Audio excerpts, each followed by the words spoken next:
My wife posted on Reddit. I cheated on my boring husband. How do I hide it? She forgot I follow her account. I commented, "You can't. Your bags are outside." The post went viral before she could delete it. I wish I could say this was some dramatic story I stumbled across online or something I overheard at a bar. But no, this was my life detonating on a random Tuesday afternoon. My name's Aaron, 36M, and until that day I thought things with my wife, Emily, 34F, were steady, not perfect, not movie-level romantic, but solid in the way long-term marriages can be. We've been married 8 years, together almost 10. No kids yet, though we've been trying for a couple years. She worked part-time at a quaint little bookstore she loved. I worked in network operations for a manufacturing company. Not exactly glamorous, but it paid well, kept us comfortable, and I always believed we were a team. So that Tuesday, I was sitting in my car during lunch, scrolling Reddit the way I always do, relationship threads, AIDA tech stuff, a few memes, nothing unusual. Then I saw a post near the top of our /relationship_advice that made the hair on the back of my neck stand up. Throwaway because my husband uses Reddit. Cute. Familiar. Then I read the next line.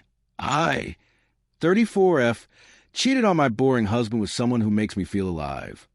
My chest literally tightened. I felt heat crawl up my neck like I was embarrassed just reading it. Then came the details.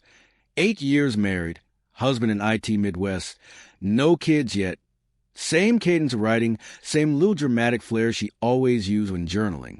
I told myself there was no way. Couldn't be. There are thousands of IT husbands in the Midwest, right? But the more I read, the worse the feeling got.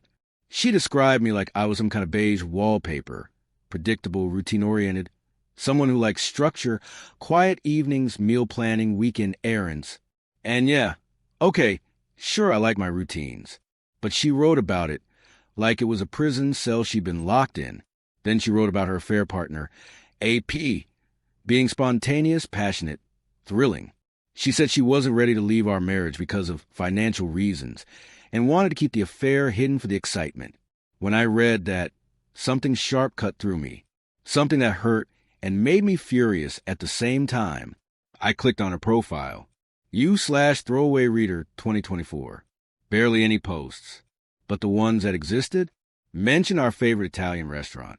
Mentioned reorganizing shelves at the bookstore. One comment used her main account by accident. I didn't need a DNA test. It was her.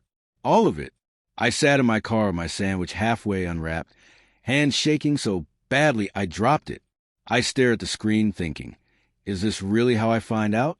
Through a viral post? Through strangers giving her advice on how to hide an affair from me?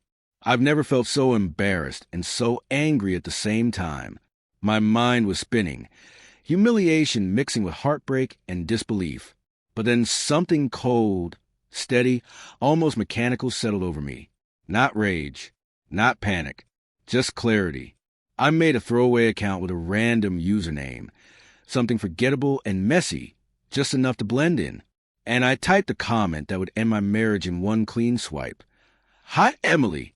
I follow this up too. Your bags are packed and outside the garage. The locks are being changed. You might want to delete this, though it's already too late. Screenshots are everywhere. I hit post, closed the app, turned the key in the ignition, and drove straight home. I called a locksmith on the way. They said they could be there in 2 hours. Perfect. At home, I started packing her things. Clothes, shoes, makeup, all her little trinkets. The book she hoarded on her nightstand. The scarf she bought in Chicago during our anniversary trip. Every handful of belongings felt like ripping up roots. The whole time I kept thinking, she really wrote about me like I was some obstacle in her life. Some boring stability she needed to escape. The locksmith arrived early. Changed every lock. Reset the garage code. Cost me almost $400. Money well spent. Hours later, I checked Reddit again. The post had exploded. Thousands of upvotes, hundreds of comments, people stitching it on TikTok, narrating it with gameplay under it, posting analyzed breakdowns, even edits of my comment. Boring husband strikes back. Legend says he's still packing bags. I didn't feel like a legend. I felt hollow, like my insides had been scooped out and replaced with this cold, buzzing ache. Around 7, she came home. Her key didn't work. She tried again and again. Then she pounded on the door like she could break it down with sheer willpower. I pulled up the Ring camera feed. Her eyes were wide, frantic, mascara smudged. "Erin, open the door." "What is going on?" I clicked the microphone. "Your stuff is in the garage. The code is 2580 for the next hour. After that, it changes." She shook her head like I was speaking another language. "Erin, that post was stupid. It wasn't even just talk to me." "Was it the post or the 6 months of cheating you want to talk about?" Her best friend Jenna was with her, arms crossed, glaring like I committed a war crime. "You can't kick her out, Erin. This is abuse." "It's my house," I said. "I bought it before the marriage. Her name is on nothing." "You're ruining her life." Jenna yelled. "She ruined herself when she wrote a how-to manual for cheating on me." I said, "Then close the app." She called 20 times. Texted more. I blocked her. The next day, her mom showed up yelling to the door about vows and forgiveness, and how Emily was in her right mind. I talked through the Ring. She typed a full essay, seemed pretty lucid. Her dad emailed me telling me to fight for my marriage. I replied once. "Ask your daughter who she sent 3,000 texts to." Silence. Her affair partner, Tyler. "Yeah, I learned his name soon enough. Messaged me on LinkedIn of all places. 'Hey man, I think we should talk. She's staying with me now and she's not doing well. Maybe we can work this out like adults.' I screenshot it, blocked him, and sent it straight to my lawyer, Maya. Meanwhile, the internet kept doing what it does, turning real human suffering into content. Someone made a subreddit for updates, memes, timelines, fan theories. I tried not to look, but I'd be lying if I said I never checked. It was surreal seeing strangers argue about your marriage like it was a TV show. Legally, though, that was where things got satisfying. The prenup my dad insisted on before the wedding saved everything. It said cheating meant no alimony, no claim to my assets, nothing. She contested anyway. Claimed emotional distress, financial dependence, wanted half my house, my retirement, everything. But then the phone records came in. Thousands of texts, hundreds of calls with Tyler. Hotel charges. Restaurant bills. She used my credit card for half their dates. Girls' nights. She said, "Right." Her lawyer practically begged her to settle.